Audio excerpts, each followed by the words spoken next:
So somebody please tell me why Huawei make a phone with a camera on it where you can't pause it.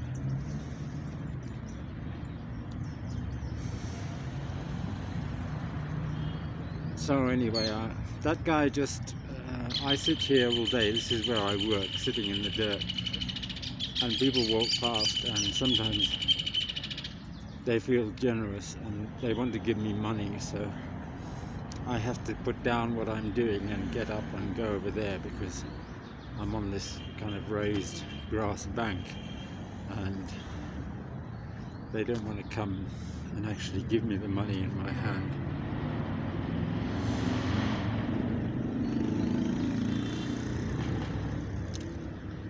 So what I was going to say was I saw a few videos and I saw him talking several times about suicide, and I thought, oh, okay, so he's very unlikely to still be alive, and usually it would upset me, and I'd not look. I'd think, well, this I don't want to know for now. I'd rather live in a kind of superposition of wondering whether this person is still alive or not. But this time I went straight to the Wikipedia bio, and not surprised he committed suicide. And this time I wasn't so bothered. And then I went back and I listened to that This Is Water, which this was a year or two before he killed himself. And it just made total sense to me.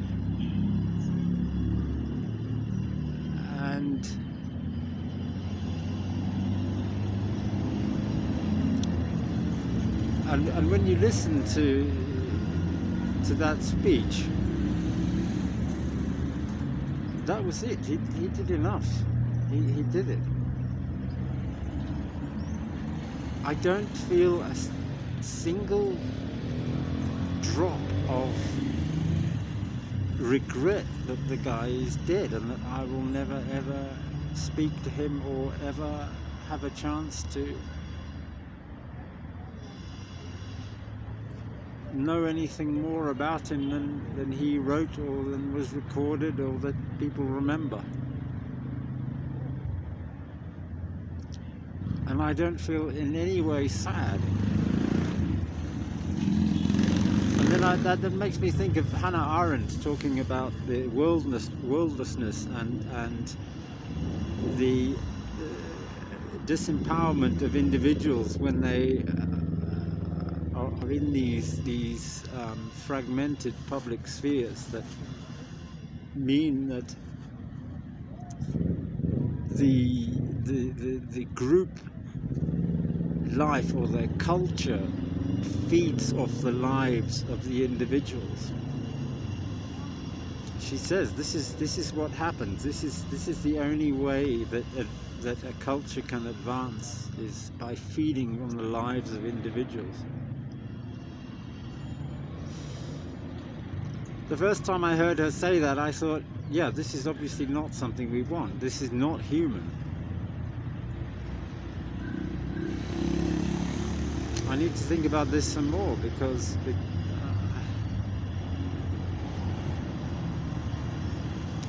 there's a kind of continuity, and I think part of the continuity is actually biological.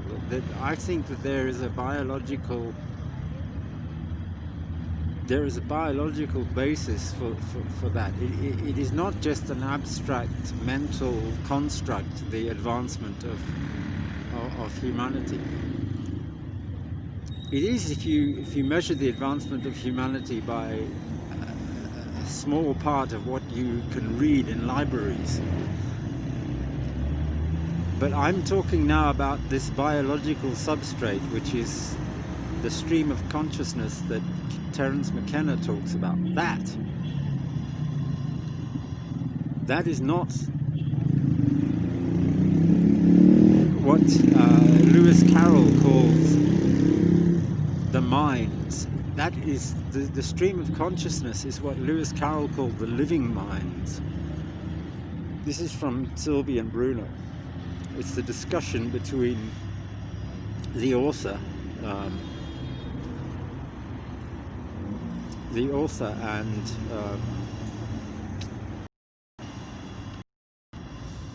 gosh, I forgot the lady.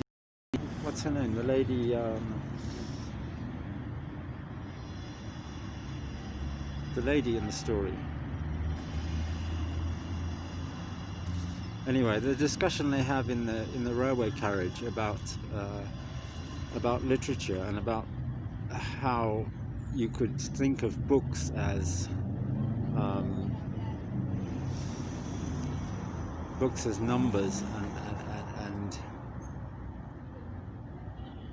there's a connection with the lowest common multiples and a way of condensing literature, and they talk about the libraries emptying themselves. And in my revolution document of September 2011, I wrote about the libraries emptying themselves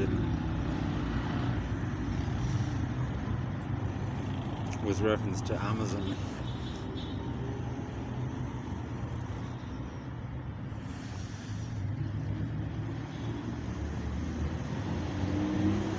What I'm really sorry about in that is that at the time, Project Gutenberg's transcription of Sylvie and Bruno was the worst quality. It was unbelievable how many mistakes there were in that, and some of them were consistent mistakes.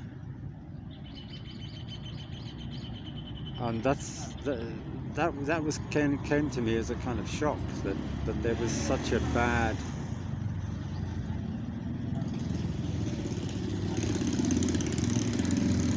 bad representation of that book. And that's why I spent 4 or 5 months pretty much full time just retyping that so that the text was accurate.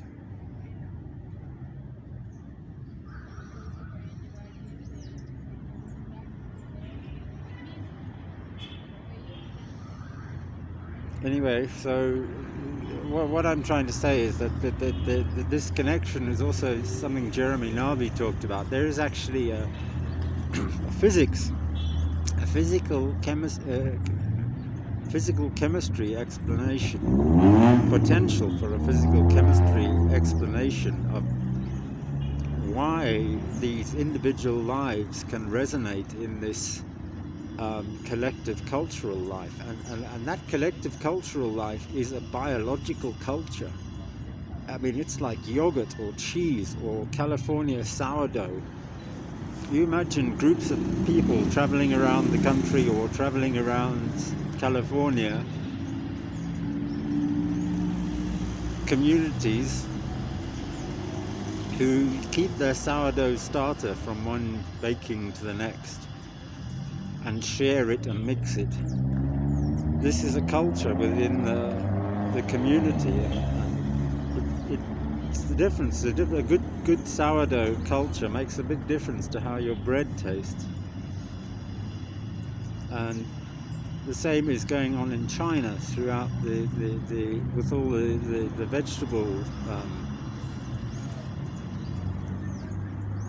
the way they preserve vegetables, and the way Szechuan food is cooked is often based on biological cultures. We have those same cultures in our bodies. It's within our gut. It's in our feet. It's in between our toes. It's in our navels. It's in our ears. It's in our eyes. It's in the roots of our hair. This is real, and it has a real genetic connection. So the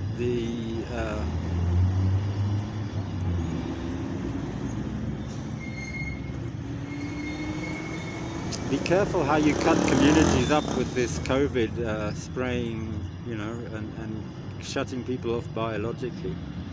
You really are playing with more than fire. You're playing with a mountain ranges worth of volcanoes.